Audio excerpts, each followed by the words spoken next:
All right, so welcome back. This is Doughbrain Book Club. We are covering the book Seldom Right, But Never in Doubt.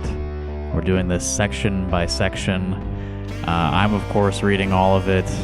This time around in the Doughbrain Book Club, I have coerced my co-host Stella into reading everything as well. It didn't start out that way, but so far, Stella's been reading all of this along with me, so I'm sorry that I'm inflicting this upon you. I keep showing up, so it's kind of on me. And the interesting thing about this section, and I don't know if it's because I've been dough-pilled or what, if I'm a real dough brain now or dope head. But there are a few points in today's section where I kind of felt for him, had a little bit of empathy for him, and a couple times I was like, that's an interesting point. And then he talks about Holocaust denial. So he keeps you on your toes. Yeah, just a hint of things to come as we cover the section titled Growing Up. So I was hoping for a lot of childhood stories, and there are some, but he also just talks a lot about names. And Stella and I are talking about this today with our friends Toni. Hey up. You'll remember Toni from the Speed Freak Read Speak series, among other appearances on the show. And I believe making her second appearance on Rock Hard Caucus, we've got our friend Erin here as well. Hello. And you remember Erin from Rock Hard Mamas, one of the best episodes we've ever produced.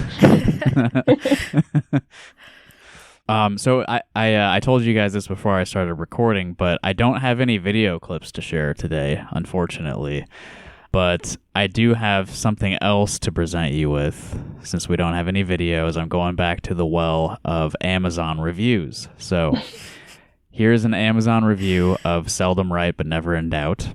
And this comes to us from a man named Hawkeye Dave, who also reviewed Willie Wilden. So we have heard from Hawkeye Dave in the past. He reviewed this book on October 11th, 2014. He called his review Never Boring. And he rated this book 5 stars. Wow. He says, Joseph is highly opinionated, as the title would indicate. And I don't always agree with him, but he has a way with words that makes his points with humor. If you like Mark Twain, you should like Joseph. Oh my God. Even if, like me, you don't like all his ideas. Wow. He tries to hedge his praise, but he does say, if you like Mark Twain, you'll like Joseph Doughbrain, which is extremely high praise, I would say.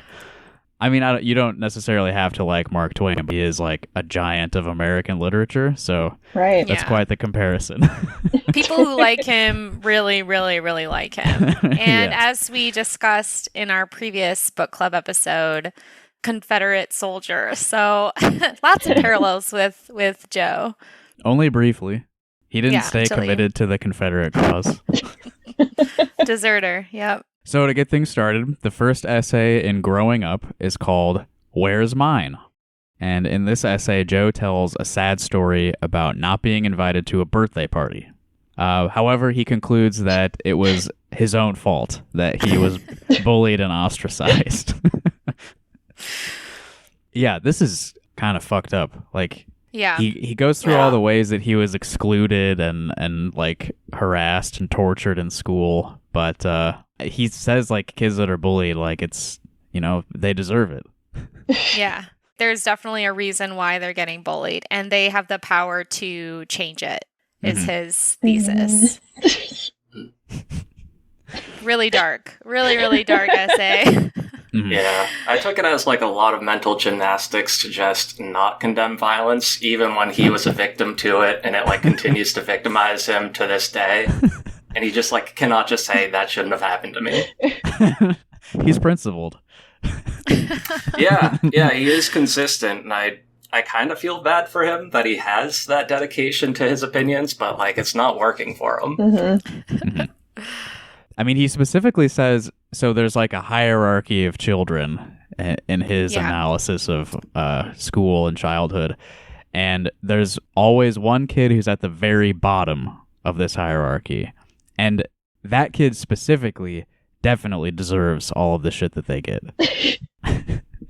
He says that kid is never blameless. And that's in all italics. He's referring to himself.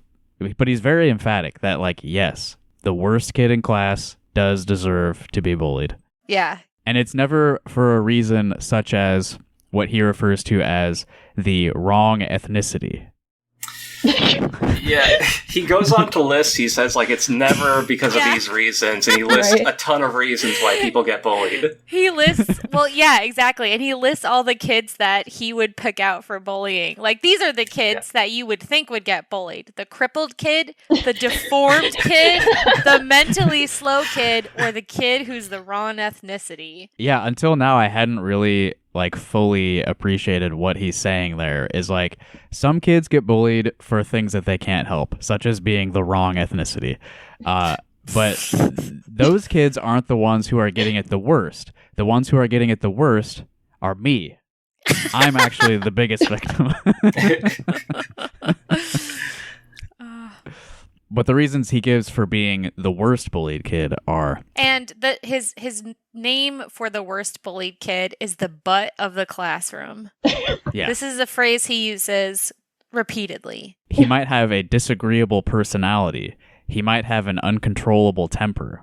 He might have poor personal hygiene. He might be weak and ineffectual to a point where the other kids just lose patience with him.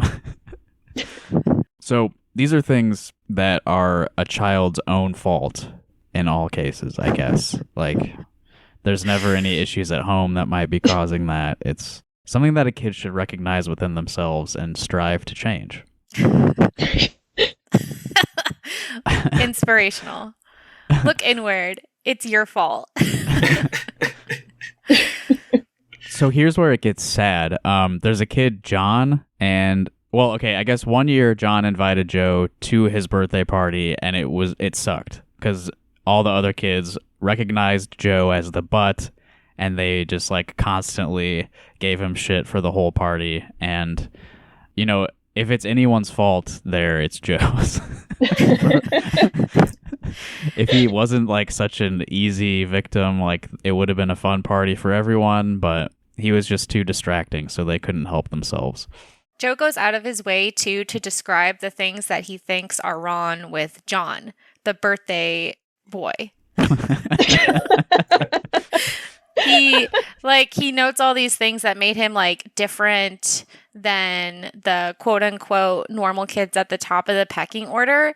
And I don't know, maybe the butt is a little bit, I do blame the butt for sizing up all the children and, maybe when you are the butt, or if you consider yourself the butt of the classroom, you can't help but think about this perceived hierarchy of children because you feel like you're at the bottom of it.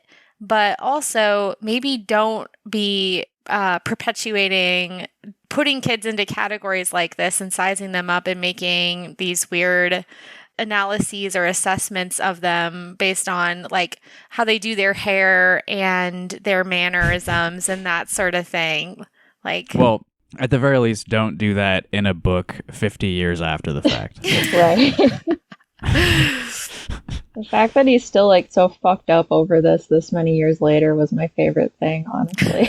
Yeah. Relatable, honestly. Yeah, definitely. So the following year, John, in class, hands an invitation out to all of the boys in class to his birthday party, except for Joe. Oh. Ow. That's where the title of the essay comes from. Where's mine? Because Joe, confronts him out loud in front of everyone. Where's my invitation? And John just pretends he didn't hear him. It's very sad. It's very sad because he asks him repeatedly, "Hey John, where's mine? Hey John, where's mine?" There's no way he didn't hear me, but he didn't even look in my direction. What was obvious to me was the reason why I was being publicly shunned. Almost certainly, it was because he and or his mother had decided that the party would be considerably less enjoyable if I were included. That was my fault and mine alone. I accept that. But what in God's name were they thinking? John was a bright kid and his mother was a cultured, sophisticated woman. Did it simply not occur to them that it wouldn't be quite the thing to physically hand out formal invitations to a party to every single boy in the classroom with the exception of one? If you want to exclude one kid from your party, there are ways. There are phones. There's a perfectly good postal service. And he says, yeah, almost 50 years have now passed, and the incident has stuck with me. If I ever wanted to take revenge on anyone for any wrong or slight that I've suffered in life, John and his mother would be at the top of my list. So it's like this, I mean, the weird thing here is that he says like that ostracized, or it sounds like really bullied child, like they're to blame for their bullying. And then he goes on to like describe this violent fantasy he has. And yeah, it just reminded me, I'm like, the book is bad enough, but like he definitely could have easily become like a school shooter, you know? Oh, for sure. Yeah. I think we talked about this on an old episode of the show, but he wrote in the Press Citizen an article that was like, the reason that boys shoot up schools is because like they're not allowed to be masculine enough, and it's like very sympathetic to the school shooters. Oh my God.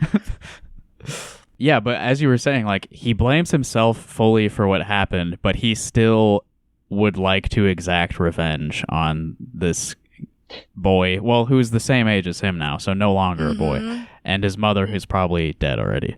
But yeah, so like it's my fault, but I still wish to do harm to the people who did it. It's like, oof. Yeah, and it's kind of like, I don't know if I made the point well, but I think like he at the same time really resents the impact the violence had on him, but he can't just say violence is wrong. And I don't know if that's like a conservative thing where it's like they're always justifying violence.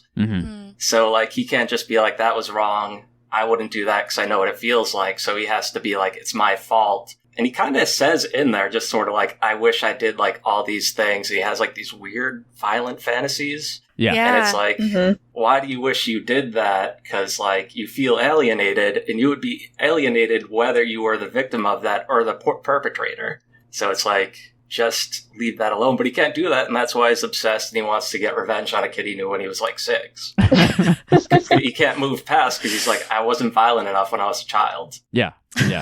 Yeah, part of it is that he just wasn't tough. Like they picked on him because he couldn't really do anything back. I think if he wasn't picked on, like if he was one of the popular kids, he would have loved to be the bully himself. Like I think he thinks like, this was wrong, 50 years later what happened to me, and they were tactless and it really hurt my feelings. Like, no, I think he wishes that he had been at the top of the pecking order so that he could have been doing the bullying versus like, this was wrong. And if, this shouldn't happen to kids. Like it should happen to kids, I think is his thesis, but he like, because they deserve it. Yeah, not because they're the wrong ethnicity. Yeah. Basically, I wish that he had specified which ethnicities are wrong. That's I think what I'm we curious can read about. between the lines, my friend. All right, so Joe is an agent of violence for the rest of his life. Ready to move on to the next essay? Yeah, I loved this one. Yeah, this one has some sympathetic points as well. It's called Unconditional Love, which he puts in quotes because he doesn't quite believe in the concept, and Corporal Punishment. So he rants for a while about his child-free lifestyle, and then he makes some arguments against spanking. Yeah. Despite, of course, not having children, as he said before that. I think I really do think we should read these couple paragraphs where Joseph describes what he thinks having children is like. Yes. And I have a big highlight on that one. Yeah. Yeah, me too. Erin, as our rock hard mama, would you do the honors? I know you have 6 kids. Okay. Braxton, Grampt, and The B is silent. excuse me. It's Grant. Before she reads it, I do want to put it in context a little bit. He says that this was a conversation he was having with a client. Yeah, this is a weird, so unprofessional. Yeah, so keep in mind this was for work. Too. Yeah. I feel like he didn't actually say any of this. Like, this just seems fake. Yeah. Yeah. Yeah, he said, frankly, I'd sooner have had a leg sawn off. I can see no good reasons to have children and plenty not to. They're a crushing financial burden. When they're small, they take up every single second of your life. You never get a full night's sleep. Your whole house will reek of sour milk and feces. And you'll never see the inside of a restaurant or theater. When they're a little older, they'll run around and break things. Every summer, you have to take them on vacations that are as much fun as 2 weeks in a Gestapo interrogation cellar. And that's the vacation. Yeah. When they're teenagers, you'll go broke bailing your sons out of jail and paying for your daughter's abortion. Yeah, that was sick. That was really cool. We all know teenage girls are always having abortions. Yeah. Boys go to jail, women get Yeah. abortions. That's Yeah. That's how it works, yeah. Men are for Mars, women are for Venus. The 2 genders. Then you have to pay hundreds and thousands of dollars to send them to college, even though you know perfectly well that college is a racket that serves only to waste 4 years of a person's life. Finally, the little bastards will hate you and resent you for the rest of their days because no matter how well-intentioned you are, you're going to find some way to make them miserable. Oh, he said more. And why do adults make all their kids miserable anyway? I swear it's because people take stupid pills when they become parents. How else do you explain the complacency with which they routinely destroy their children's self-confidence, self-sufficiency, and self-esteem, deliberately tell the kids preposterous lies about practically every subject under the sun, give them sexual hang-ups from which they'll never recover? Oh my god. And in many cases, inflict brutal physical punishment under the guise of discipline. And you're saying I should be in a hurry to make myself stupid and miserable just for the sake of producing a few more profoundly unhappy people?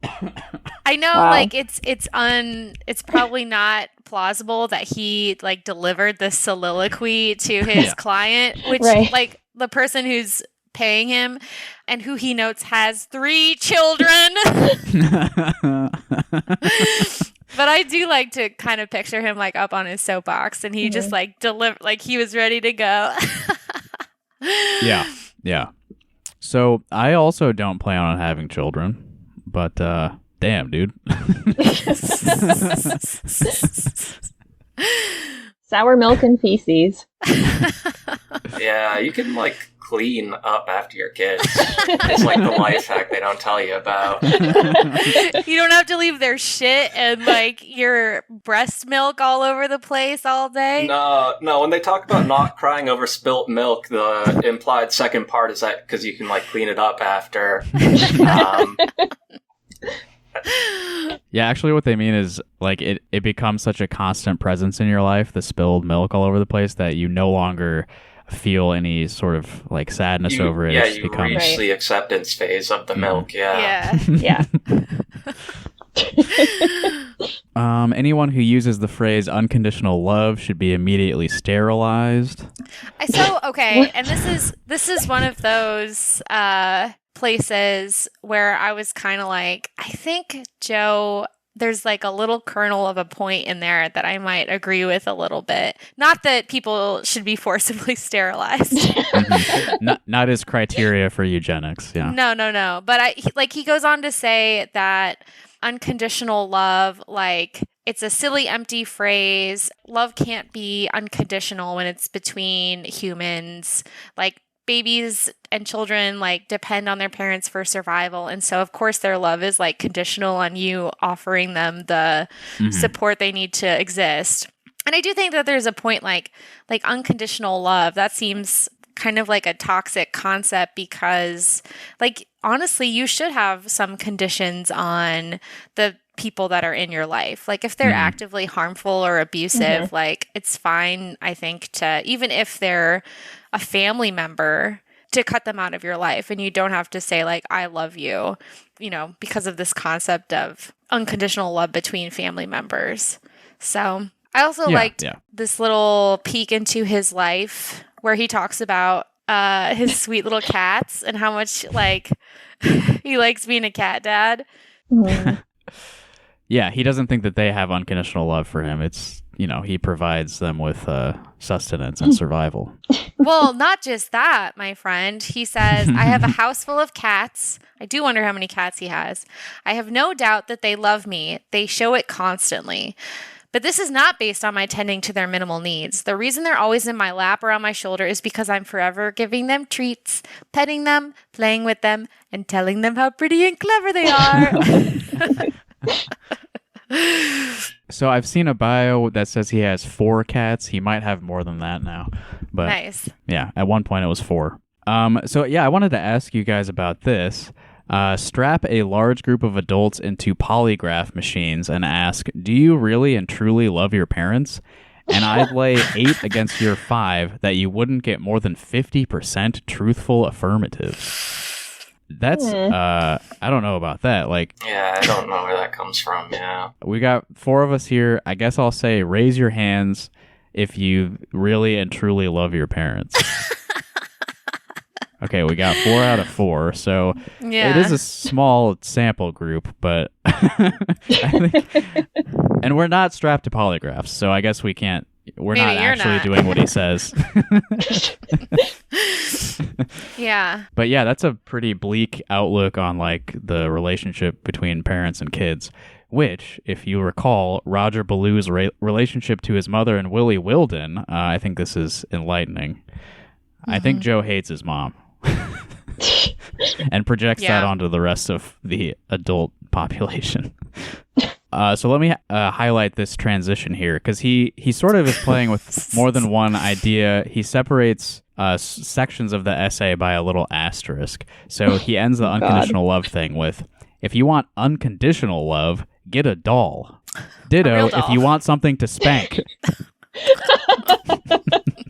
I thought that was like a horny count ding right there, but then he gets into it more, and it doesn't seem like it was. So I don't know what you guys think about that. Yeah, I do think spanking a doll is usually a sexual activity. I'm not willing to rule out that there's like some psychosexual horror happening in the next few paragraphs, but yeah, he's definitely, I think he's trying to say like you're taking your aggression out on the doll in addition to unconditionally loving it. I mean, I think we all agree it's a very eloquent transition from one idea to the next. Yeah, I really get the point he was trying to make. Very thoroughly. Yeah, so he goes on to talk about spanking, which raise your hands if you're pro spanking. You mean like spanking kids as discipline, right? Yeah.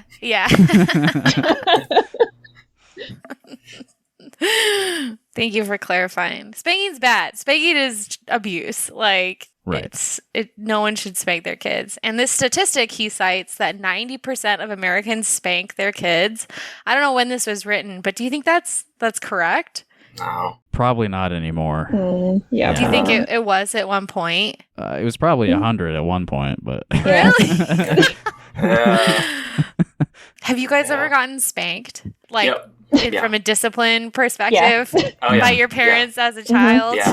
Yeah. No, I mean, I was in a Catholic family, so I feel like that's a Catholic thing, is a spanking, so... Corporal punishment. Yeah. Did a nurse ever, or a nun ever wrap your knuckles with a ruler? I don't think I've ever, like, spoken to a nun. I didn't go to a Catholic school, luckily. Yeah. They had, like, a Catholic after school that was, like, really easy to skip. Nice. So, yeah, that was okay. I've spoken to a nun. Yeah, I don't think I've ever spoken to a nun. Like, ever interacted with one. Really? Yeah. Yeah. I once I was flying, I think, home from Boston when Ashley lived there, and I, on the plane, was seated next to a nun. It was flying pretty nuns? Yeah. Literal Yeah. flying nuns?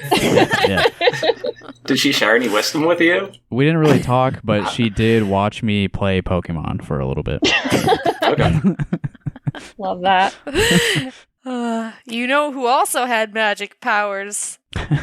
Jesus. A couple of things I wanted to read to kind of frame Joe's opposition to spanking. I'm pretty much a Neanderthal on most issues, according to some of my more liberal friends. I'm not 100% opposed to the death penalty, although pretty close. I strongly oppose gun control and affirmative action. I think civil rights legislation might have been a necessary evil, but was not something to be desired for itself. Civil rights legislation, famously a necessary evil. Evil, for sure. Yeah, definitely evil. My basic position on public assistance is, are there no prisons? Are there no workhouses? So that is quoting Ebenezer Scrooge. Right. But with regard to punishing children, I'm a bleeding heart and proud of it. So essentially, he's saying, I'm really a bad person, but even I think that spanking kids is wrong. And then he sort of clarifies a little bit. He says, in extreme circumstances, hitting by way of instruction, as opposed to spanking by way of punishment, might have merit. If you crack the kid a good one the first time he tries to stick his hand into the fireplace or run into traffic, it certainly reinforces the lesson. No, Georgie, we don't go touching flames. We'll just make Georgie want to do that very thing again once your back is turned. A good hard slap on the ear and a you dumb little turd, don't you ever do that, will convince Georgie that we don't go touching flames. So it seems his opposition to spanking is mostly because of its ineffectiveness. Yeah, it's a punishment versus a reinforcement, as he refers to it. Yeah, I think, Tony, this is a perfect example of the mental gymnastics that you referenced. Yeah. It's not that violence against children is wrong. It's that it doesn't accomplish the goal that you're seeking. Yeah. In practice, it leaves something to be desired.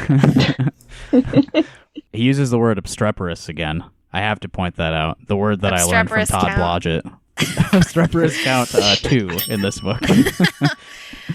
He also says, there's a well-known joke about a man hitting a woman, which is generally regarded as funny, but only in a horrifying way.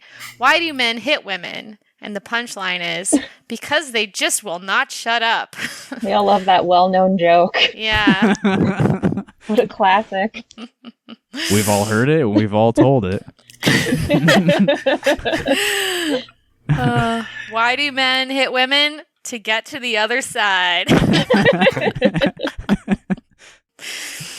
So he goes on to say, what truly mystifies me is the parent who says, I only spank my kids if they give me back talk, if they're disrespectful. Mm-hmm. He tells a story here. I don't need to tell the whole thing, but it raised a red flag for me. And I only really have to read the first sentence for you to get it. Recently, a teenage friend of mine was complaining that her guardian beat her. Libertarian, typical libertarian. Yeah, Joe, your teenaged friend, huh? I'd put a note that was just a bunch of question marks next to that. It's actually the first of 2 times in the growing up section that he gives really bad advice to kids, too. Yeah. What did he tell this girl to do again? He said to, grab her mom by the ear and pull her to the ground. What? Which is, one, gross, weird. Also, wouldn't really work. Not good advice from any angle. Yeah. I mean, the teenage friend is complaining that her guardian beats her to an adult, Joseph Doughbrain, who needs to report this. Yeah, that would make more sense, I think. Instead of grabbing her by the ear. Yeah. But again, he's principled. He doesn't want to turn to a governmental organization. He wants to encourage further violence. That's his outlook. Escalate the situation, yeah. This dude's 55, 60, something like that? Quite possibly this teenager looks to him for advice. He's like, oh, he knows what he's talking about. Yeah. Yeah, he's 65 now, so he was about 55 when this book came out. Great. Okay. He does clarify that it never came to that, so it's like, okay. People at home wanted to know. I was kind of happy to hear that they didn't actually follow through on that. I can, you know what, that the next time Joe saw that teenager, he's like, so how'd it go? Did you try the ear maneuver? And that teenager who just continues to like be beaten in, you know, in silence is like, no, it didn't come to that, Joe. We can hope he made the whole thing up at least. Yeah. Yeah. So yeah, I sort of like my eyes glazed over for the rest of this pretty much. So he's talking about kids like backsassing, and they say like, I didn't ask to be born. And he says it's quite correct to assert that the simple fact of having been born places you under no obligation to do any work, to go to school, or to behave in a particular way. It's like, damn, all right, I guess we're on the same page there. If your boss at work told you, I'm not going to pay you, doing the job well should be its own reward. Wouldn't you just about tell the boss what to do with that job? School is a kid's job, as surely as it's an adult's job to tighten screws on the assembly line. You think kids go to school for the pleasure of it? Did you? Okay, maybe you did if you were a girl. What? Girls love school, you Oh, guys. hell yeah. We're always going to school. It's because we weren't allowed to go for such a long time. Yeah. It's a treat for you. Yeah. And then he ends with a story of a kid killing his parents because they gave him a bad car. Yeah. So that's the moral of the story. Is give your kids better treats or they will kill you. A teenage boy. Or be like Joe and have a house that does not smell like feces and sour milk. Those are your options. Yeah. His kids will wait until he's already dead before they eat him. So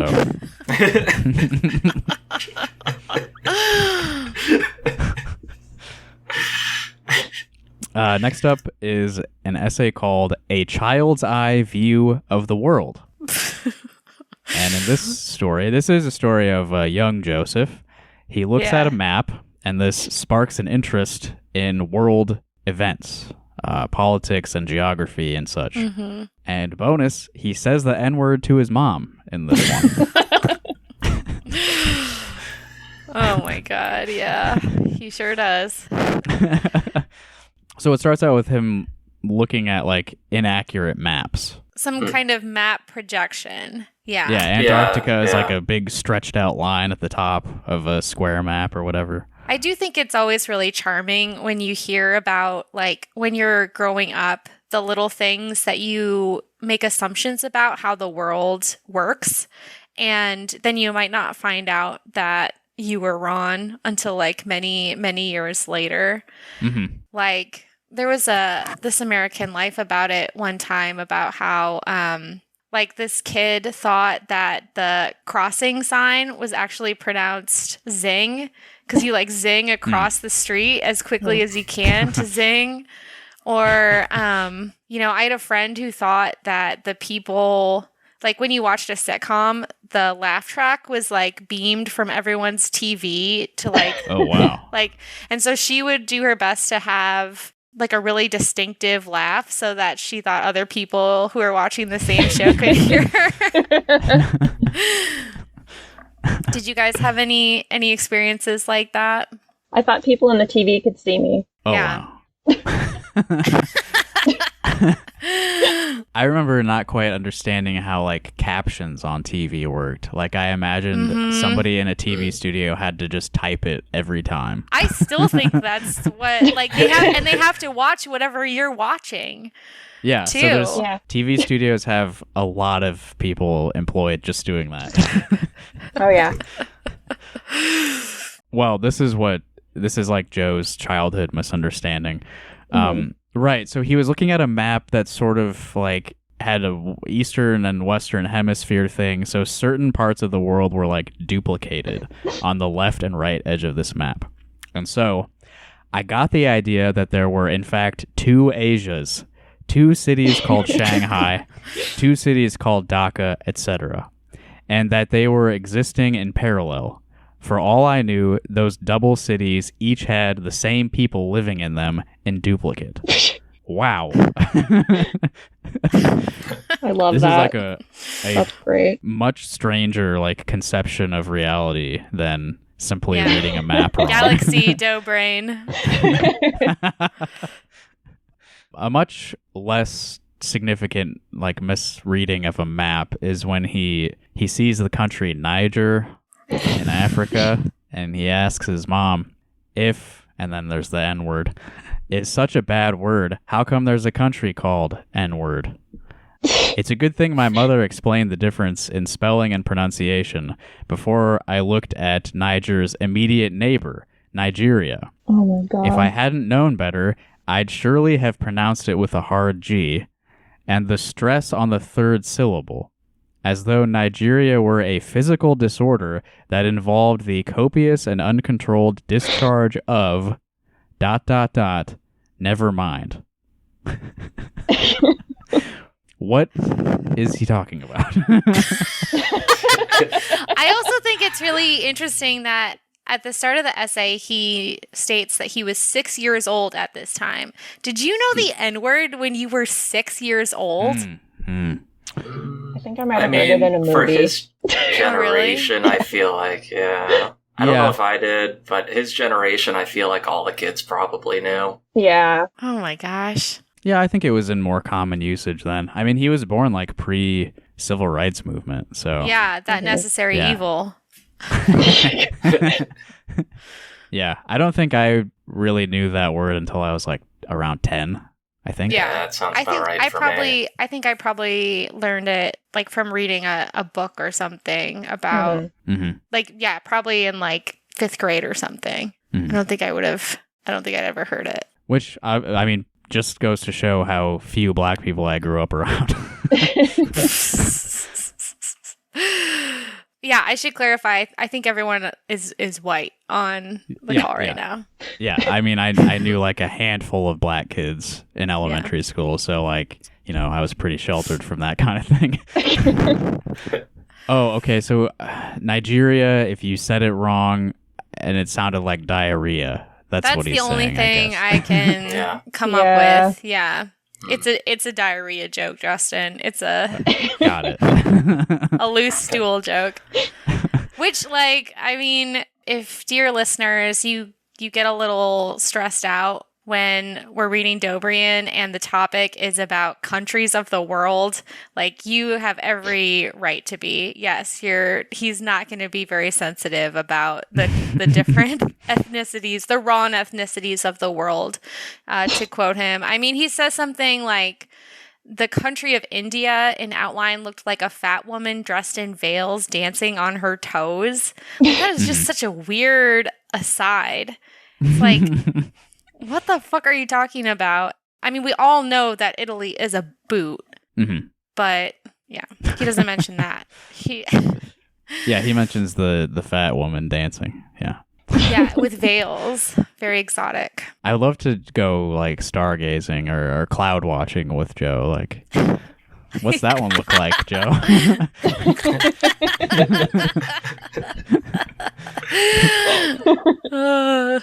Oh my gosh. I did think he had a good point.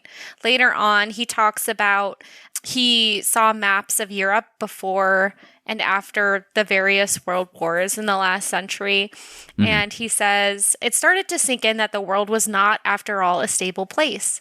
It occurred to me also that if only the Habsburg Empire had managed to hold together, I would not have had to learn to spell Czechoslovakia. Yeah. I was like, yeah, that's funny. I also wish things would stay the same for my own personal convenience. Yeah.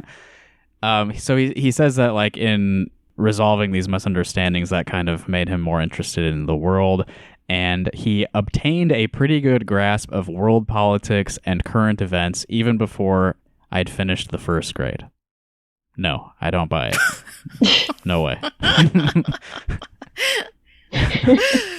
Yeah, I mean, that's kind of all that's really interesting in that one. It was pretty short. So we could move on to this one, which is also bizarre. It's called Cow Persons and Native Americans.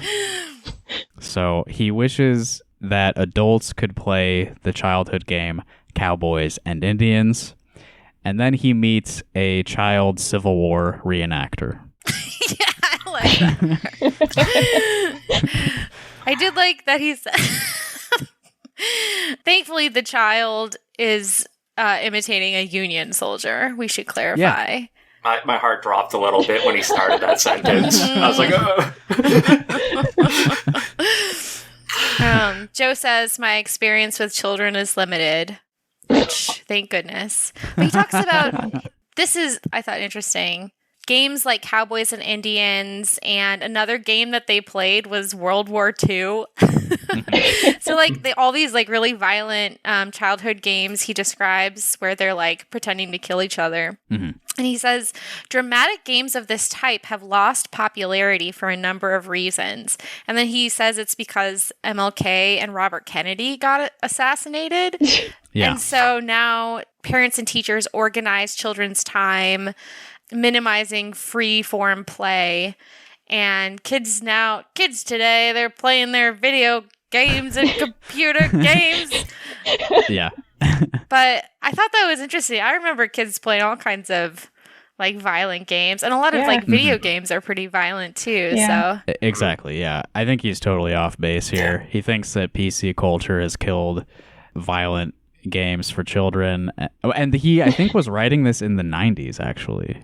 yeah. Or no, because the Civil War reenactor was after he moved back to Iowa City. So like 10 years ago. Anyway, I mean, yeah. He hadn't seen Cowboys and Indians played since he was about 8. And like, I mean, we were doing shit like that when I was a kid in the 90s. Yeah. We were always I playing think he just like guns. maybe personally stopped playing it at age 8, and he's like, why aren't we playing it anymore when I'm 50? Why did the adults force us all to stop playing that? And yeah, what's in the video games that have replaced that kind of play? Like, yeah, I mean, kids are still shooting each other just virtually. Yeah. It's much more like exciting to do it when you can see like a cartoon shooting another cartoon than just pretending with your finger gun or whatever. Do you think the problem is Joe doesn't know video games are violent? If we like sent him an email and like sent him like some screenshots of Grand Theft Auto, he'd feel a lot better.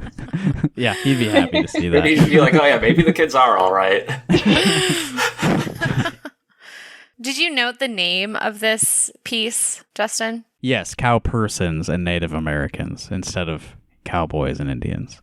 Yeah. I do like offensive when he says that like he talks about the historical figures that he and his friends would play when they were, you know, like Wild Bill Hickok or Wyatt Earp or Geronimo. And then he said when girls would play, they would want to be Belle Starr, the most popular choice because she was by far the nastiest, and then some other women too. I think these are all like nasty women. madams. Are these like all brothel owners? I thought that was really cute. If so, yeah, I didn't look up any of the ones that I didn't already know. I think Belle Starr was like a brothel proprietor. Let me investigate. Well, before he talks about like the specifics of the characters they were portraying as kids, he refers to an organization called Society for Creative Anachronism. Did any of you know what this was prior to this essay? Nope. No. He talks about it like it's something everyone knows about. Basically, it's like LARPing and Ren fairs. So, Oh, you know, okay. so adults can still play pretend, but it's with things like that. And there's also like what he calls survival games for people who still want to play guns as adults. And shout out to our boy Alan for playing guns well into his adulthood. All right, so this goes to show I haven't played Cowboys or Indians, so it sounds like these ladies that he listed were gunslingers, lady bandits. So Okay. Typical misogyny to assume they were all brothel owners. The only thing women were good for back then. Yeah. Oh, actually, they were all doctors. Yeah. Joe notes that he was always playing the bad guys, like Johnny Ringo or John Wesley Hardin. He loves playing the John villain. Wilkes Booth. This is just him being a nerd. Unfortunately, my playmate's knowledge of Indians didn't go as far as mine did. One more thing before we get to the kid who was a Civil War reenactor. I, as I am, would make an ideal Wild West character. I'm a good card player. I dress with a degree of style. I'm a dab hand with a revolver. And wouldn't you just think that in one freewheeling boomtown or another, you'd encounter an intense-looking eccentric who insisted that he was the rightful Holy Roman Emperor? How long do you think Joe would survive in a Wild West town?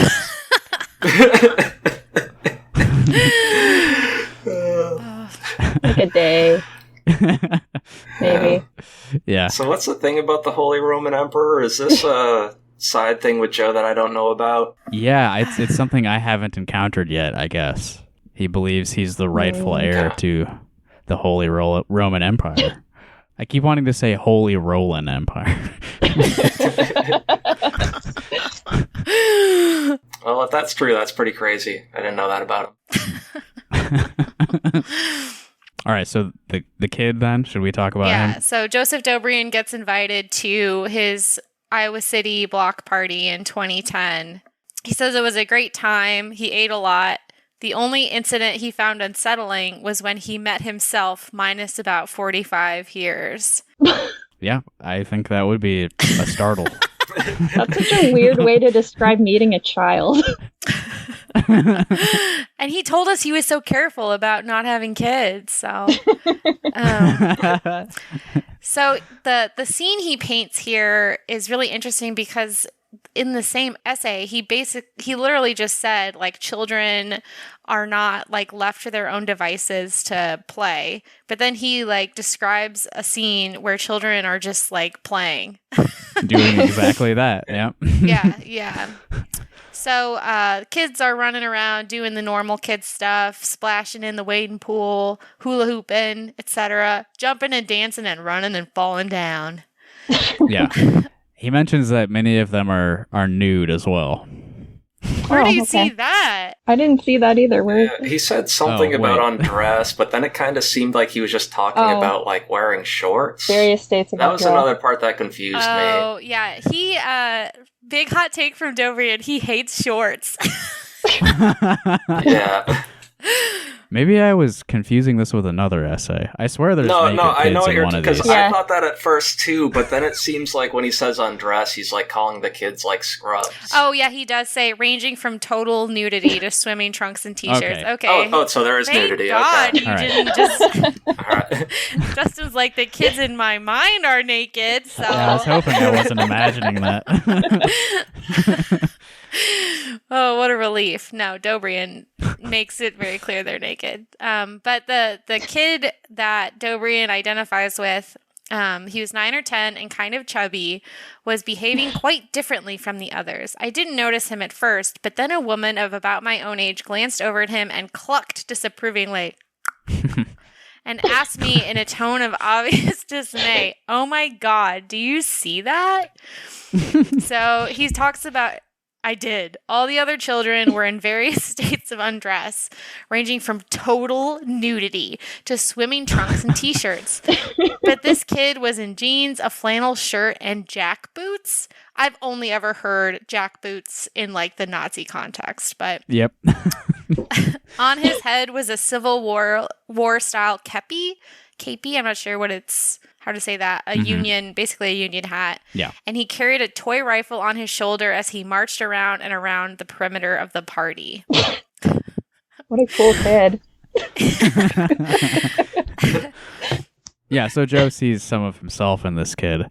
He says he was interested in weapons and interesting clothes, especially uniforms, and role playing. So everything this kid is doing, Joe is also into. So he talks to the kid. The kid tells him he's a Civil War reenactor, and he says to Joe, you look kind of historical yourself.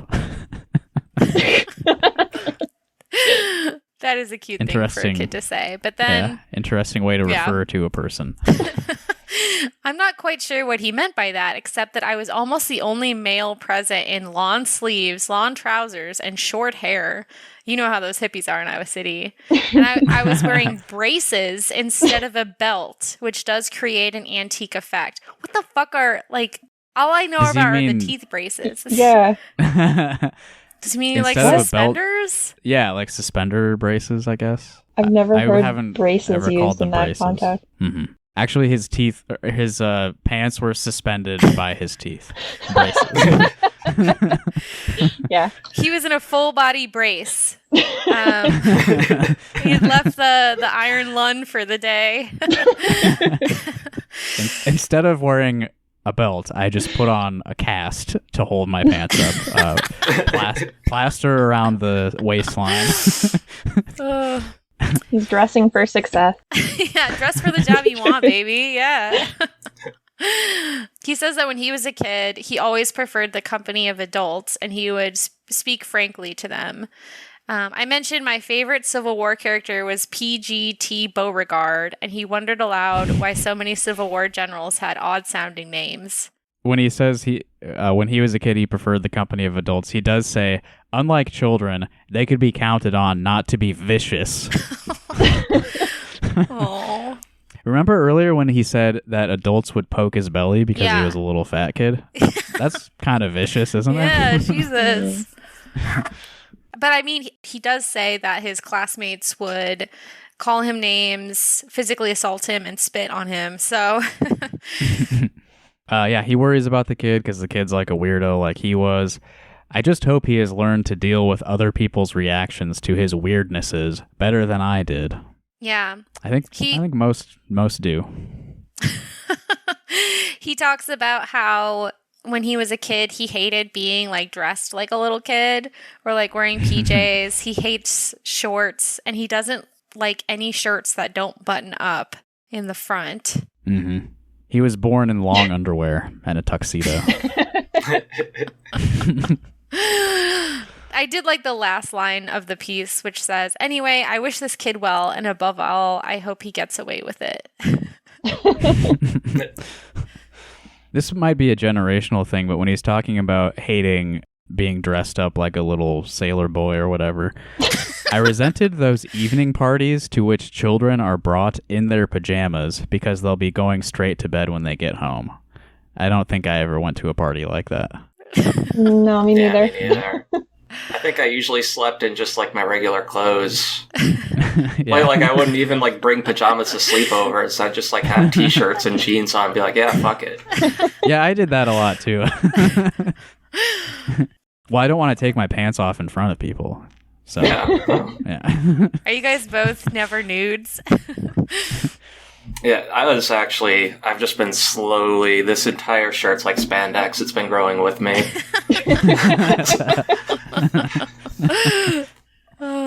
Are we ready for those happy school days? Absolutely. Yeah, I was very curious to hear what you thought of this one, Justin, because I've heard you have similar sentiments about how much school sucks. So, yeah, my summary of this was Joe hated school and it fostered his misanthropy. That's a perfect summary. Yeah. An early part of this, he says, I heartily agree with one of my former high school teachers who used to say, I get so impatient with people who tell kids, these are the best years of your life. If that's so, why not just commit suicide when you graduate high school? Hell yeah. Jesus. A high school teacher is telling this to students? It's like a little over Why don't the you line. all just kill yourselves? Oh my gosh. Were you joking that I have similar opinions on school? Or which part of this do you think I identify with? Yeah, no, let's see here. One of the lines. One of the consolations of adulthood comes when summer is going into its home stretch. I can remind myself that whatever other horrors may lie in store for me, at least I never have to go back to school again. I don't think you had as bad a time in school as Joe by any means, but I thought you would be like, you would say something. I've heard you say something to the effect of like, school sucks and no wonder kids hate it. Yeah, he does kind of get into that territory, and I do like sympathize with him for some of this. Like, yeah. I'd been excited about going into first grade, had looked forward to it, but my illusions had been shattered almost immediately, that's pretty sad. Like, a little kid was excited for school and like just immediately torn down. Well, remember, this was a little kid who, by the time he was in first grade, knew everything about history and geopolitics. So, yeah. I mean, plus everything that happened to him like was his own fault because he was annoying. And he had bangs, as he goes on to say. He's like, I knew I was ugly. Oh my god, it is. Yeah, I couldn't wear a hat. The bangs made me look like an ugly little girl. Oh my god. Wow. The first person he encountered in first grade was a vicious-faced girl who sneered at him, "You look like a girl. You got bangs."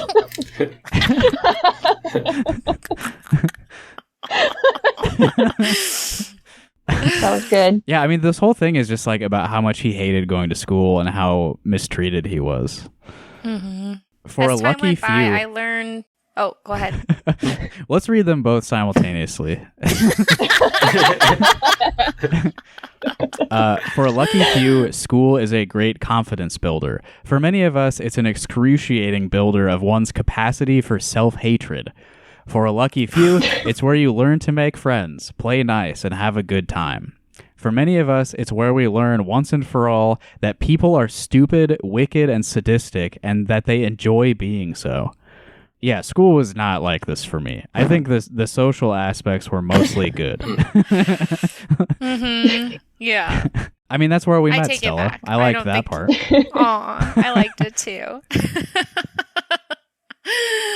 Yeah, no, I don't think we had a similar experience to Joe at all, but I do kind of relate to his idea of like people saying that school is the best time of your life and that, Yeah, I do think that's kind of stupid. Yeah. Yeah.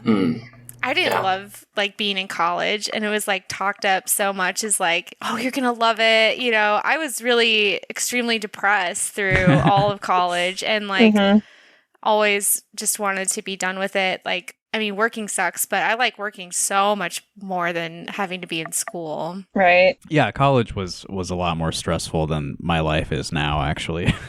Yeah.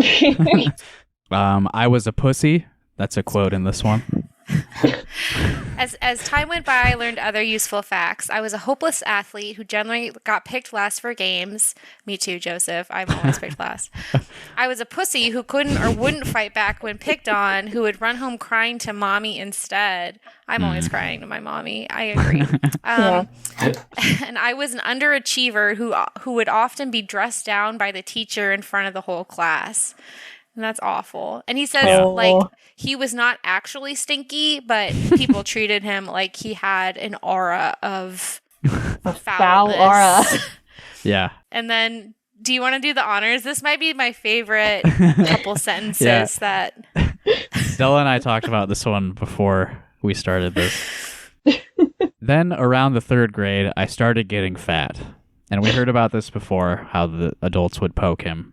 By the fifth grade, I was downright Cartman-esque.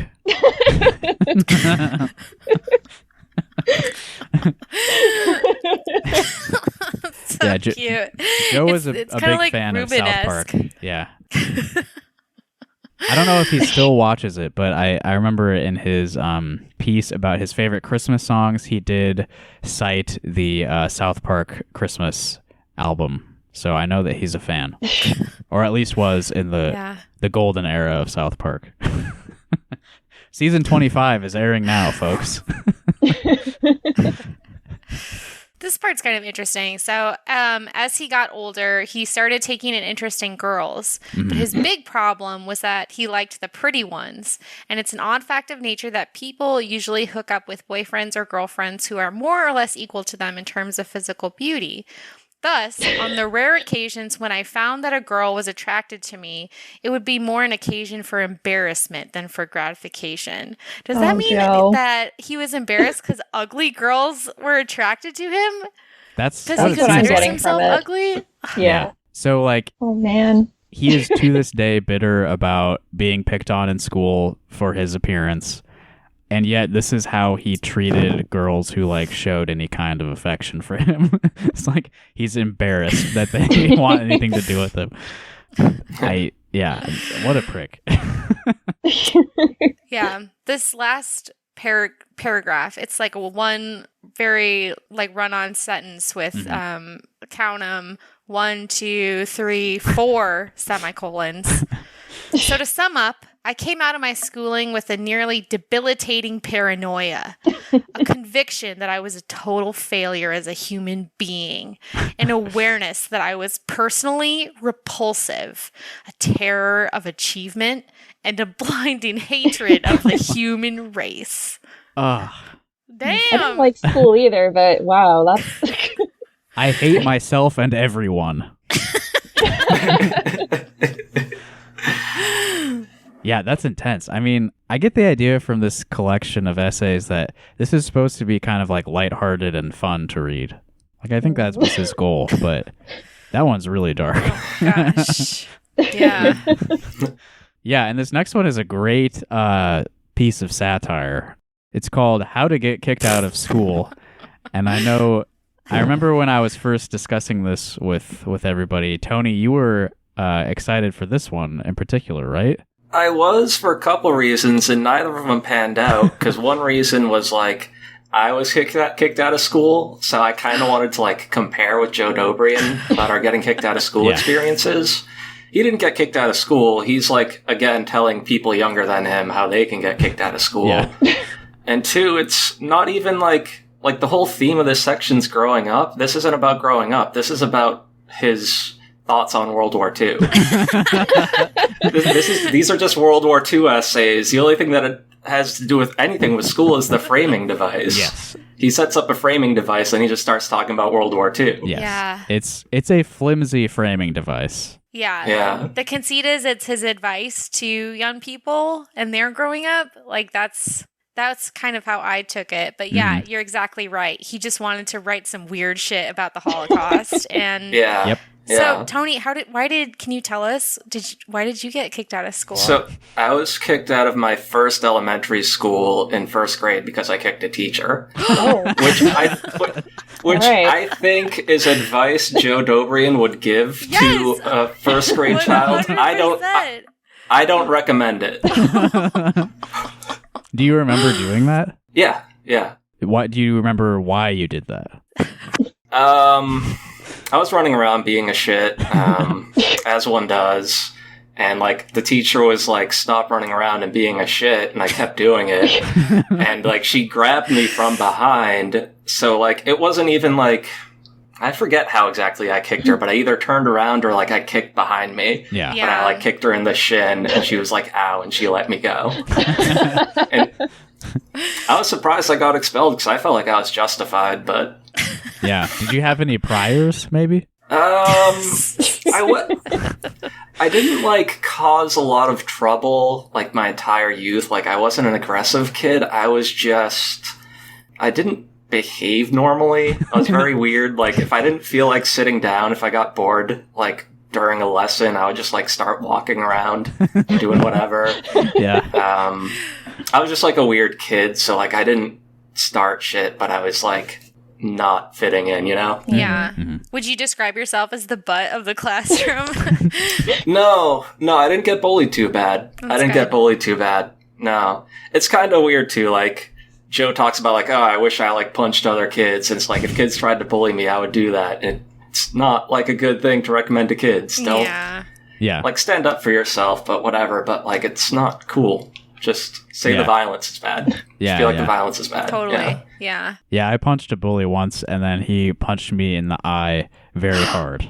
Yeah. Oh. Yeah. Yeah. But then, like, it was kind of like a moment where both of us were like, huh, that sucked for both of us. So maybe we should, like... Yeah. That's great. That's the way it goes, is like if you hit another kid who's like fucking with you, they'll be like, that sucked. And like sometimes they'll like try to be your friend after, and I'll be like, no, that sucked. I don't like you for doing that shit. Yeah. Yeah, he and I were kind of chill after that. So that was a rare Yeah. success story.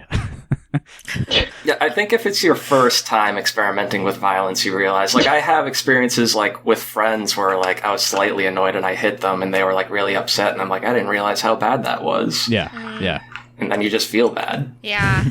That was a very masculine Anyway, conversation. Stella and Erin, did you ever punch Yeah. other kids or anything like that? Not really. I don't think I was that violent. Yeah. Yeah. I'm very much a pacifist. hmm Did you ever defend the Holocaust in your classes? Oh my god. Yeah, this one's a wild ride. Yeah. So this framing device is like, he recalls he once had an assignment that a teacher told him to write an essay either defending something indefensible or attacking something sacred. So this is like an early seed for his like contrarian bullshit. Like he thought this assignment was awesome and he could build a career out of it. And he he contrasts this with what I'm pretty sure is not real, a requirement for high schoolers to write a single paragraph in order to graduate high school in which they say that the Holocaust is bad. Something I've never heard of. Yeah. Mm. Well, I think it's pretty creepy. It starts off with, I was reminded of this when one of my recent correspondents, who is ending her career as a high school student. Another teen friend. Well, a correspondent, huh? Yeah. Then, Teen correspondent. I just remembered the plot of Willy Wilden. Yep. I just remembered that. Fuck. oh my gosh. Yeah, you guys didn't have to write the one paragraph for graduation before you were allowed to get your diploma, the paragraph. Yeah. I actually got straight A's up until the paragraph, and then I just dropped out because Yeah. I got kicked out. They were like, you didn't write the paragraph. I mean, I think the whole framing device itself is like a weird sort of like anti-Semitic conspiracy theory. Like, did you know all these kids are required by like the Jew-controlled media to say they disapprove of the Holocaust before they can Yeah. even get a diploma? Like, if you question the Holocaust, you're not even allowed to get a job. It's like, this doesn't seem real at all to me. Yeah. Yeah, he makes up a straw man of Nazi teenagers, and he's like, these unreasonable Nazi teenagers might write a bad paragraph saying the Holocaust was good, but I'm going to give them a more reasonable approach to justifying the Holocaust, Yeah. a more centrist approach. Yeah, yeah. So I did kind of like that he said, this is like, it's preposterous, right? You can't, to write a paragraph about the Holocaust, right? And the reason this is preposterous is, one, it's too easy, and second, it's too difficult. So if you write something, basically like you can't, it's too little as a graduation requirement, and then it's too complex to distill like the Holocaust into a single paragraph, right? And then he he does, this is what 99% of the one paragraph essays will read like. And he goes out of his way to misspell Holocaust and Adolf Hitler. Like, we get it, Joe. You definitely know how to spell Hitler's name. Yes. Okay. He includes the like sick SIC in brackets after that, Yeah. like making sure we know that he does know how to spell those things, and this is only a joke. Yes. Oh my gosh. So Joe says the purposes of this assignment are to verify that the student has a vague idea of what the Holocaust was, and to declare the student's abhorrence of genocide. Both objectives insult the student's intelligence. I don't know. Aren't there a lot of people that aren't aware of the Holocaust? Like, wasn't there a study recently where like a bunch of people didn't know what Auschwitz was or the Holocaust or... Mm-hmm. Yeah, I mean, I don't know how much of a problem that really is, but I mean, it's obvious that people reach adulthood while not necessarily thinking genocide is always abhorrent. Like, there are adults who think that, so... Totally, yeah. This isn't totally off base to, like, try to catch those early, right? Yeah. Undoubtedly, one or two junior skinheads will write something moronic along the lines of the Holocaust never happened or killing Jews rules. I think that those quotes should be like on the back cover of the book.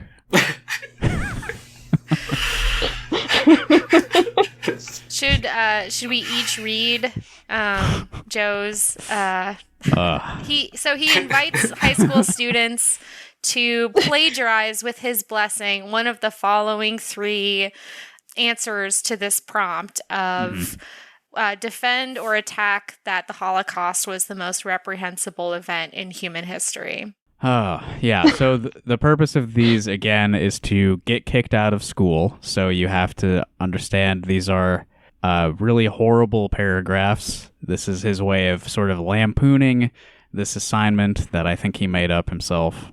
Yeah. So he's writing essentially the worst paragraphs he could think of about the Holocaust.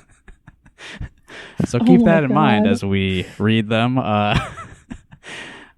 I'm dreading speaking. I'm not gonna lie, I kind of don't want like an unbroken verbatim like recording of one of these in my voice. Yeah. I don't know if I want that to exist. Tony, I had similar feelings during our last podcast recording where we were reading some of Joe's thoughts on words and phrases you can call black people, his preferred words for that. So, oh my god. Yeah. All right, so I guess I can read this one here. There are 3 of them. Here's number 1. To paraphrase Joseph Fouché, I don't know who that is. Yeah.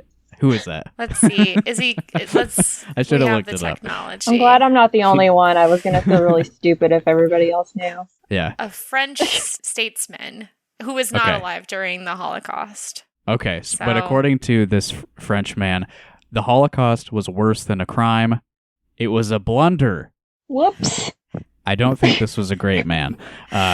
In the midst of a 2-front war in which they were vastly outnumbered, the Germans diverted an extraordinary amount of manpower and other resources from the battle lines to the killing centers in Poland. It could be argued that the Reich needed to round up and concentrate Jews and other undesirables to more efficiently pillage their property, which Germany needed to finance its military adventures. It could be argued. All those Nazis, so adventuresome. I think we probably should not argue that. However, the money gained from these anti-civilian operations cannot compensate for the loss of fighting personnel. Those who died in the killing centers could more profitably have been kept alive, providing the labor necessary to the conduct of the war, and if the Germans wished it, killed once the war was won. Adolf Hitler blew a win in great part because of his impatience to kill people he could have slaughtered at leisure once his war aims had been met. So this was written by a demon. Jesus Christ. Basically, it's like, why kill all these people when you could have used them as slaves? My God. What a blunder. What a missed opportunity. I have a feeling no one wants to read the rest of these. Not really. Yeah. Do you want me to jump on the grenade? You don't have to. Yeah. I'm just going to remind you that's an option. I'll paraphrase the next one. It starts with, from the Nazi point of view, considering the circumstances, the mass killings of Jews, Gypsies, Slavic intelligentsia, and other undesirables was entirely justified. The Nazis felt that Jews and gypsies lacking national loyalty sucked the lifeblood out of any nation or community into which they were introduced. In the case of the gypsies, historical facts support that belief. What a fucked up thing to write. Yeah. I mean, yeah, it's not even like, I mean, not everyone knows that that's a word that's like got a pretty ugly history, like calling that ethnic group that word. The Roma, yeah. Yeah. It's basically a slur. Which is something I have no experience with those people, so like I can't really go into like the whole thing. But he's not just like using the word like innocently, for lack of a better word. He's saying like the history supports that these were parasites on the nation of Germany, and the Nazis were kind of right to kill them. God damn. Exactly.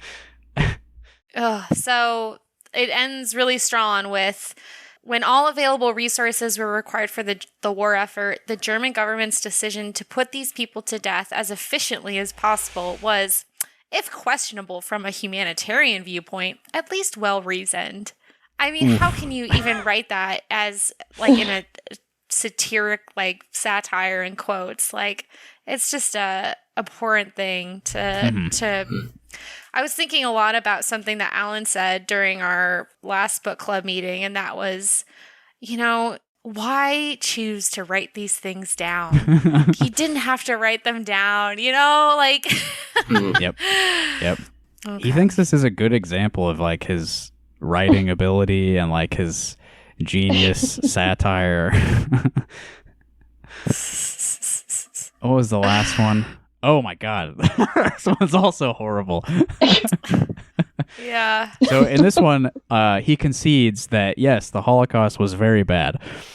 However, it's not as bad as, Stalin and Mao. They killed more people, which is, a neo-Nazi talking point. And also, Jew-influenced propagandists have revised history so as to create the impression that it was the Jews and only they who as a people suffered under Hitler.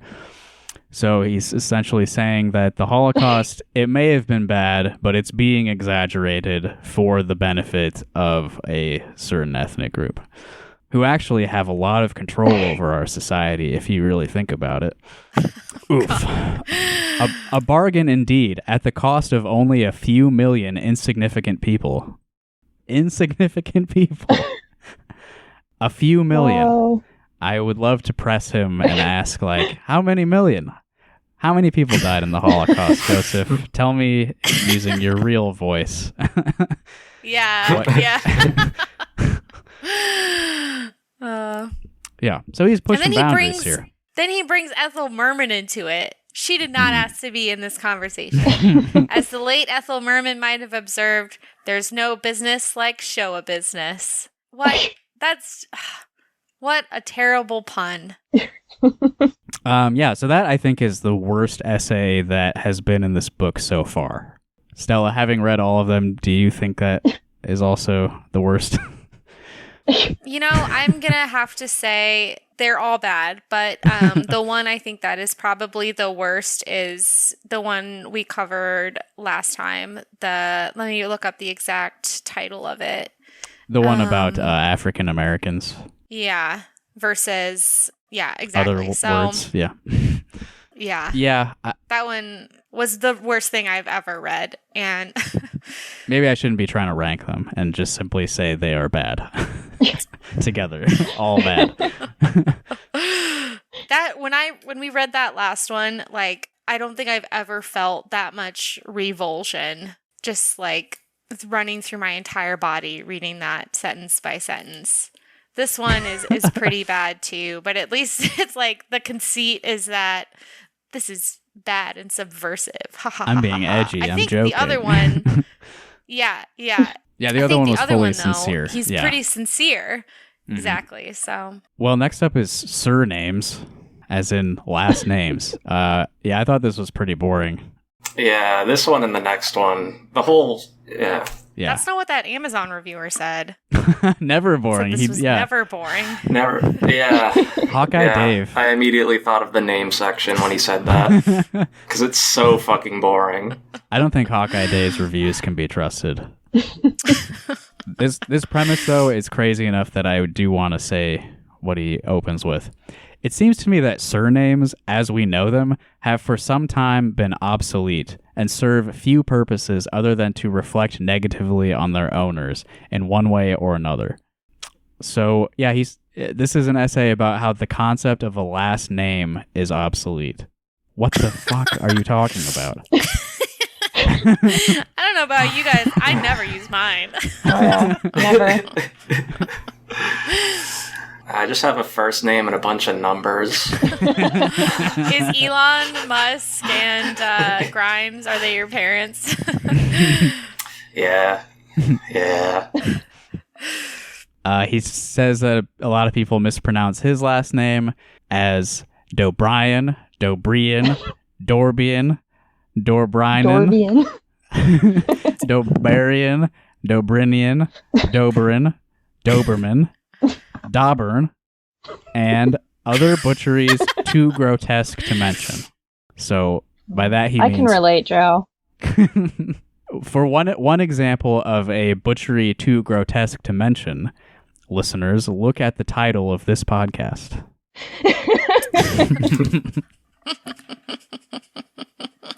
But yeah, I think this can be mostly skipped other than that, unless you had anything else you wanted to point out. I wanted to point out that, he says, he has a scenario in his head where if you use a hyphenated last name, you doom your kids to have, 40 hyphens in your name.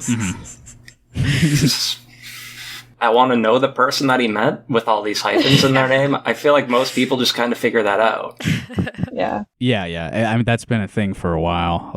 A lot of people have broken away from the patriarchal name system.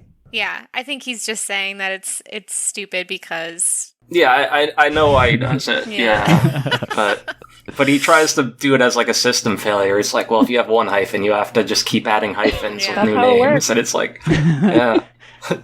Because that's how he thinks society should function. There have to be rules, and you have to, if you're going to go down this path, you have to go all the way down the path and do every crazy thing that I think is happening. Yeah. I mean, if you start doing that, just imagine how big driver's licenses will have to be in the next couple of generations. And if those get longer, our wallets have to get deeper, meaning our pockets also have to get deeper. And eventually no one will be wearing shorts anymore, which is something that he wants to happen. I did when he noted that, if we started choosing surnames for ourselves that, a lot of surnames are in the original language, what that person did. Mm-hmm. So nowadays they'd have to change their name to Cellist, Freckles, Dog Walker, or Big Schlong. Yeah. Johnny Big Dick. That's his profession.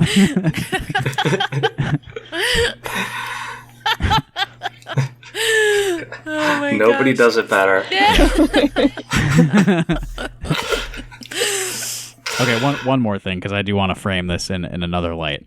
Obviously, it won't do for people to dispense with surnames entirely, as they are required for identification in a society as large as ours. No shit.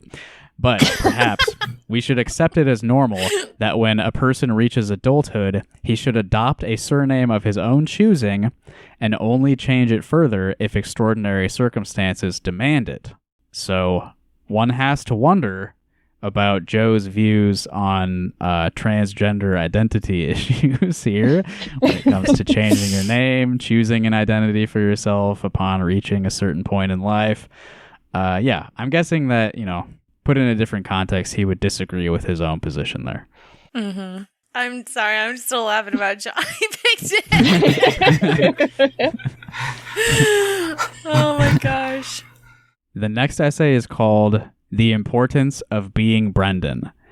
And here we go again. This is all about names. Yeah.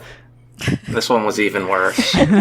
This was even worse because it just comes out of nowhere for the most part. It's like an astrology he made up all by himself. I Yeah, it is interesting. Like, are there certain people's, like, if someone had a name, would that immediately make you, like, unattracted to them? I can think of maybe a couple examples. I don't agree with the ones he comes up with, but, like he says, George Carlin famously said, George ranks quite low on the list of getting laid automatically by the sound of your name. I mean, besides Johnny Big Dick, are there names that you're like, oh my God, I want to have sex with that person. Their name is so cool. And also like, oh, I would have slept with that person, but if their name was just too lame. Yeah. Yeah. If that was ever a thought in my head, it wasn't conscious. Right. Yeah. I mean, ultimately, I think that he has constructed this whole thing as an elaborate excuse for why women are not attracted to him personally. Yeah. Yeah. That sounds about right. Yeah, he says both Joe and Joseph don't work out, and I've known, like, a lot of, like, slutty Josephs. Absolutely. Without a doubt. A ton. Yeah, I mean, the idea that the name Joseph is keeping him from having sexual relationships. Like, how many people are named Joe? Like, it's super common, and they get around. I noted here that I would estimate that 10% of all people who have had sex are named Joe. There's just so many of them. Well, I mean, if you think about Joseph, husband of Mary, famous cuckold. Wow. Well, so just because he was the cuckold in that relationship doesn't mean he was the cucker in another. I did enjoy Joseph's, like, he says these are the least sexy names: Elmer, Everett, Irving, Marvin, or Francis. Murray, Phil. I agree with Elmer. I agree with Elmer. He says even... Just like, you're glue? even Tim gets more trim. Yeah. He just liked the rhyme. Yeah, no. Yeah. That's what got his engine running for that one. He said my name's like a sexy runner-up, so like I'm okay with that. Yeah. Yeah. He talked about Italian names in general. Like, they're mostly good, I think. Yeah, they're not as good as Irish names, which I could have gotten one or either, so I kind of got shafted in that regard. But, yeah. You know, I'll take it. He says Humphrey, Roscoe, Ignatius, and Ferdinand are also not sexy. I would just like to note that if I was a boy, my name would have been Roscoe, and... Oh, really? Yeah, I would have fucked. Yeah. That's my dead cat's name. Yeah, I've seen pictures of Roscoe. Yeah. It's a good name, yeah. I asked my folks about it recently, and they said there's like some gangster named Roscoe, and they were like, no one's gonna mess with a kid named Roscoe. It's like an old man name to me. I just associate... The only humans I've ever encountered named Roscoe were like over the age of 80, so... Yeah, it seems like kind of like a gruff sort of working class guy, Roscoe. Yeah. He's a mechanic or something. Yeah. He's from Dorchester, works at the sawdust factory. Yeah. He seems to think Brandon ranks very highly, to which I of course said, let's go, Brandon. Go. Yeah. Let's go. You know when you see Brandon leaving the bar with the girl, you're like, let's go. That's Brandon. Yeah. How does he do it? When he's going through the Irish names, he says Declan is a good one, and my friend Stephanie's young boy is named Declan, so congrats to him. Yeah. One of the names he lists here as like one of the good names, the names that will definitely get you laid, is Fergus. Oh, yeah. He's saying that Fergus has an advantage over Joe, just the most regular name ever. Can you imagine like being in the throes of passion and Fergus? You know, like, no, I'm sorry, instant boner killer, instant clam jammer. Like, it's not a sexy name. I'm trying to think of like pet names too. Fergie. Yeah. Fergalicious. Or Gus. I guess Gus. Yeah. Gus could work. Okay. the Italian paragraph says, they have a cult following, but they don't attract women above a certain income level, or women of Anglo-Saxon or Nordic descent, or people of non-urban background. So, non-urban. yeah. So this is generally true in my experience. I'll be honest with you there. Well, you yourself, you are an urban man. You live in an urban area, so that's just what's going to happen, right? I am now. Yeah, I grew up in the suburbs, Yeah. so. Are you aiming for So I had to move. an Anglo-Saxon woman? No, not at all. I know my limits, you know? He is doing the weird name astrology thing, but he also, it is Joseph Doughbrain. He can't not throw in weird classism and like racial hierarchies. So Italian names, they don't attract women of the higher tier races. So they'll get you laid, but not like the best kind of women. Am I right, fellas?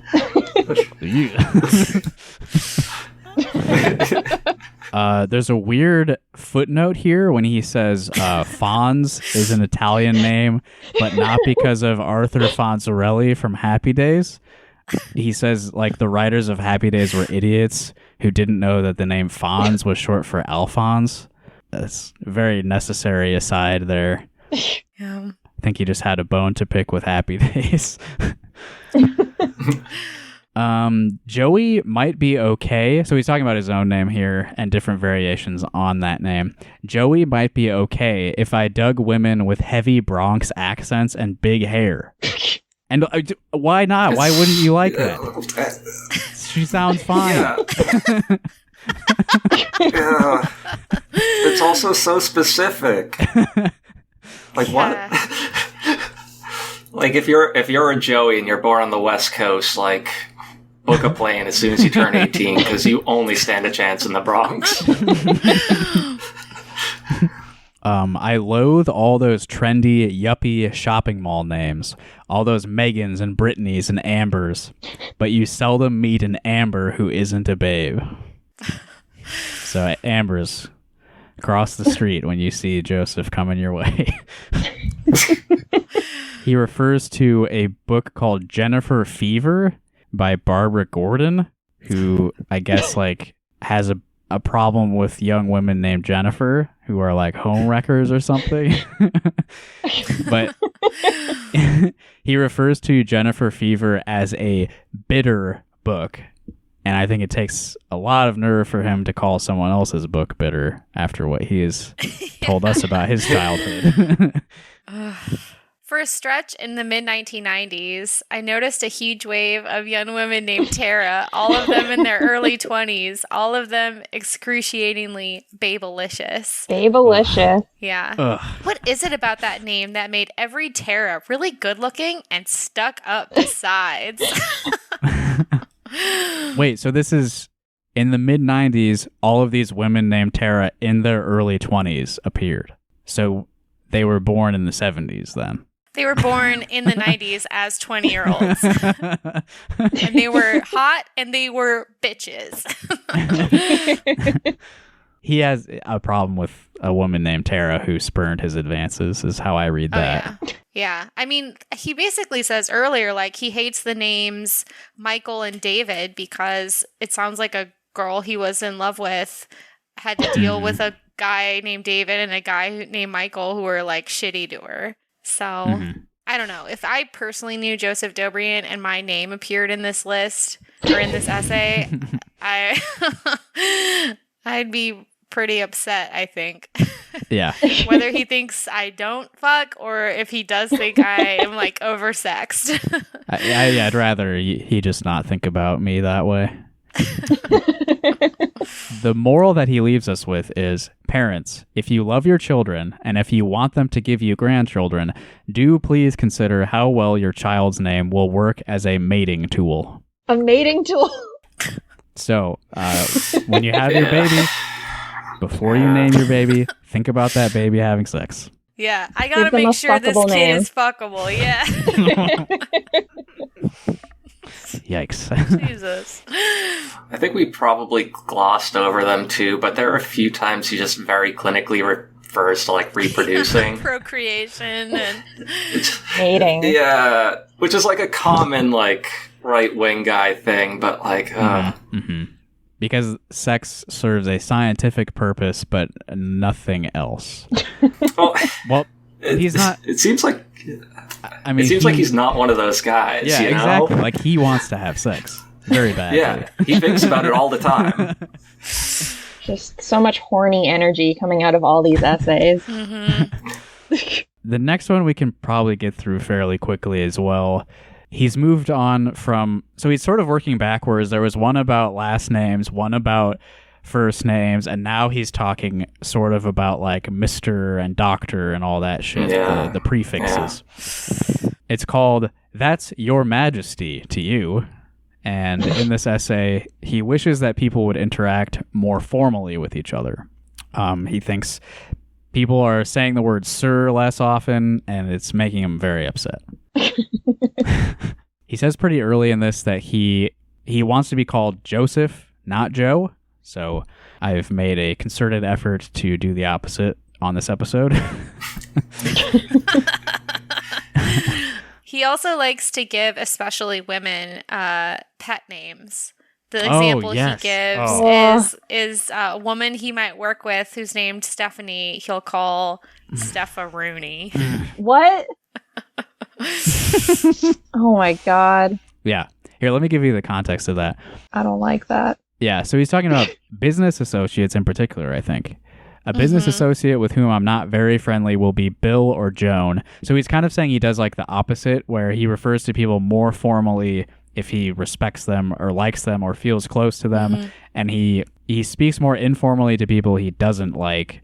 And it's like sort of a false informality to keep them more at a distance. Ooh. He's crazy. He's got a lot of complexes, but there's a lot going on here. Yeah. A business associate with whom I'm not very friendly will be Bill or Joan. One with whom I'm friendly will usually be Mr. Jones or just Jones. Or, especially if female, might be given a pet name. Especially if female. I don't know what it is about men who refer to women as females. It is so, like, it makes my skin crawl. Yeah. Also, if someone referred to me as Steph-a-Rooney, I would be pretty disgusted. Yeah. Stella Rooney. Woof. Yeah, there's not a whole lot to talk about here. He just wishes people were more stuffy and like him. It's a weird thing to just have mapped out in your head. Like, I don't really think about the way I talk to people or like the different ways I talk to them. He has like a whole system mapped out. It's just like, I don't know. It's weird. Yeah, I'm typically pretty informal, and I've kind of like arranged my life in a way where that's acceptable all the time, you know? Like I don't work a super professional job or anything, so like I can talk how I like. Yeah, the only times I'm ever like really formal is at work, and like if I'm dealing with someone who's being a shit, and I can't just be like, you're being a shit. So I'll be like just really formal about it, because like that's a good way to create emotional distance. So it's like weird that he's like, the people I like I'm super formal with. It's like, so you hang out, do you like hang out and start your clothes with people? Like, I don't get it. I do. Like, I what's think a good time? I think it could be kind of charming to like someone you're really close with, like refer to them as like, oh, Mr. Comer, you know, like in a joking way. That's playful. That is playful, yeah. But it sounds like you do it, Tony, for like a passive aggressive, like, kinda, like I can't call you a shithead right now, so I'm going to refer to you. Exactly. Yeah. Because I mean, that's the way I normally talk. So I'm just sort of like, how do people normally talk when they want to get a point across without being explicitly mean? Yeah, it's very passive aggressive. It's probably not good for like my mental health, but you gotta do what you gotta do. It's kind of like when someone doesn't read your email and you've already answered their question and you write back like, as per my last message. Yeah. I'm the one who receives those, to be honest with you. I'm bad at emails. Me too. Okay, we've got one more essay to cover today. This is called Boomers Fading. So we've got some generational analysis. Yeah, it's not actually as much about generational stuff as you would think from the title. I summed it up as a messy essay about childhood aspirations and crushed dreams. And honestly, I don't remember this super well. I have some highlighted stuff. This is crazy. For the past 200 years in the United States, it has indeed been possible for people with average gifts and strong will to pursue virtually any calling to which they take a fancy. A child of 5 could decide to be a politician, a scientist, a detective, an athlete, and as often as not, that child would make it to his or her chosen profession. Yeah, that's everyone in the last 200 years. All children have been able to do that. Since 1800, when slavery was legal. Absolutely delusional. Like, you talk to a child and they're like, yeah, I want to like be a marine biologist. I want to be a ranch hand. I want to be an astronaut. And as often as not, that child would make it to his or her chosen profession. So it's a coin flip. No, that's not how, like, what do you want to be when you grow up? That's not how that game works. What did you guys want to be when you grew up? Let's see if we've all achieved it. I kind of just wanted to hang out. Yeah. I can't share mine. It's too embarrassing. You have to. No. Now I'm so much more interested. Yeah. No. I wanted to be a lifeguard / truck driver. Interesting combo. Yeah. I did not achieve either of those. I did work at the pool one summer slinging candy. I had a cowboy phase. Really? Yeah, when I was like 6. Mostly because of Woody from Toy Story, not because of like real cowboys. Yeah. And then a lot of the time, I just like wished I was an animal instead of a person. Oh, I did that too. I had a really long animal phase. A person might say, indeed, I have said it myself, and quite shamelessly, I want to be rich and famous and get laid a lot. How I get there doesn't much matter. There's nothing wrong with that sentiment. And then, so the way that this goes is kind of like, he thinks that the boomer generation was kind of sold a bill of goods and like they were shafted. So I guess boomers didn't get anything they wanted. Right. Like he thinks that everyone before the boomers had a very easy time accomplishing what they wanted to in terms of like employment and stuff. Okay, let me read this to you. Yeah. Pretend I didn't tell you it was about boomers. Many people of my generation got the idea that if we soldiered on through school and scraped our way through college, and most of us went to college simply because everybody knew you had to go, hardly any of us went there with any specific goal in mind, we would, at 21 or thereabouts, magically be transformed into one of those rich, happy, happening people we saw on the tube every day. It was a mighty rude surprise when that didn't transpire. Yeah, he's blaming TV. He says TV is the problem. The tube. Either because it put boomers' like expectations too high, but I think, I mean, most people would agree that like the boomer generation has had like unmatched prosperity and uninterrupted, like for the most part, if they wanted to go to school, they could, and they could buy a house and like the quote unquote American dream or whatever.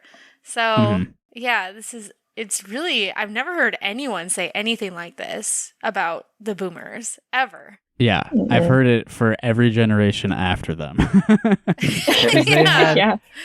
They had like a pretty good boost early on because they grew up when there was like a lot of post-war like governmental programs, well, especially for white people, but a strong social programs, strong like housing was easier, less expensive, like jobs paid more. all that shit. And then like everything has been gradually chipped away since that time. So like if he thinks his generation has it bad, like they had a lot more advantages. Far more of us, however, he's talking about his own generation, just plugged along until we ran out of excuses to stay in college. Then we panicked, grabbed whatever job we could find, and now we're stuck in lives we find barely tolerable. We can't just chuck it all and go join a rock band because that would entail a huge downward adjustment in our standard of living. That's the reason why he can't do that. If he put in the time, if like starting now he put in the time, he could pull it off. He just... Oh my gosh. He does say people who resolve to make music their life's work tend to be especially focused, hardworking, and goal-oriented. So, yeah, that's us, Stella. Yep, guilty as charged, baby. Oh, I agree with everything he says now. Here we are making music on this recording. In many young people, there's both a lack of hope and a lack of desire. And who can blame them when we seem to be moving closer to serfdom every day? This is the most I've ever agreed with something he wrote. So yeah, he does acknowledge that like people younger than him are like seeing things get even worse, but it's still this started out seeming to be like a poor me thing. But then he acknowledges right at the end like, oh, it's actually worse now. That's why I said it's a messy essay, because I don't quite know what's going it's on. kind of like he's talking about the generation, but it's broader than that in reality. Yeah, which is a good lesson to learn, because, like, I mean, if you broaden things out to have, like, any sort of class analysis or, like, understanding of American capitalism, you can analyze things a lot more effectively, I think, through lenses like that than, like, oh, the boomers and Gen X and all that shit. Yeah. It's like there are boomers out there who don't have any, like, what's the word for it? Equity generating assets, and they're just as screwed as anybody. Maybe more because they're older now. It's like, the whole just sort of like fuck the boomers thing doesn't work in every fucking scenario. Yeah, exactly. It's such stupid shit. Oh, generations. It's dumb. Yeah, generational warfare is pretty stupid. No war but class war. To quote Natalie, it should be illegal to be 21 and younger. Unfortunately, he kind of takes the opposite approach, as you can imagine. He's basically saying that motivation is the real problem. If we could just trick these kids into thinking that they can accomplish their goals, then they will. And the last bit here is motivation most often comes from the possibility of self-realization. Certainly not from the prospect of enslavement to a collective, nor from the desire to reach an undefinable, unformed, nebulous goal such as success. Always got to blame, like, any sort of collective good. If I didn't think that all my fucking taxes would go to all these deadbeats, I certainly would have a 6-figure job. But since I know what's going to happen, I just stay where I am. Yeah. Imagine Doughbrain giving, like, a graduation speech. Like, looking out on a sea of, like, 18-year-olds who have just finished their paragraph, so they are going to graduate, and him saying something like this, like, just completely inscrutable. I thought this one was a real dud. Yeah. And that's the closer to his growing up section. I don't know, kind of went out on a bad one. Yeah. It barely has anything to do with growing up, even. Yeah. I feel like I've come of age in the past 2 hours. Like, Oh, yeah. I feel like I understand the world a lot better. I understand my place in it. Yeah. So, next time around, we're going to be reading the section titled Love, Romance, and Naughty Stuff. So we're going to be adding a lot of dings to that horny count next time. Yeah. Lube up, everybody. Here we go. Thank you to our friends Toni and Erin for joining Stella and I today. As always, thanks for having me. Yeah, thank you. Thanks everyone for listening, and yeah, we'll keep reading this dog shit and telling you about it. Bye bye. Oh my Hello, god. sunshine, Wow. goodbye rain. She's wearing my school ring on the chain. She's my steady, I'm her man. I'm gonna love her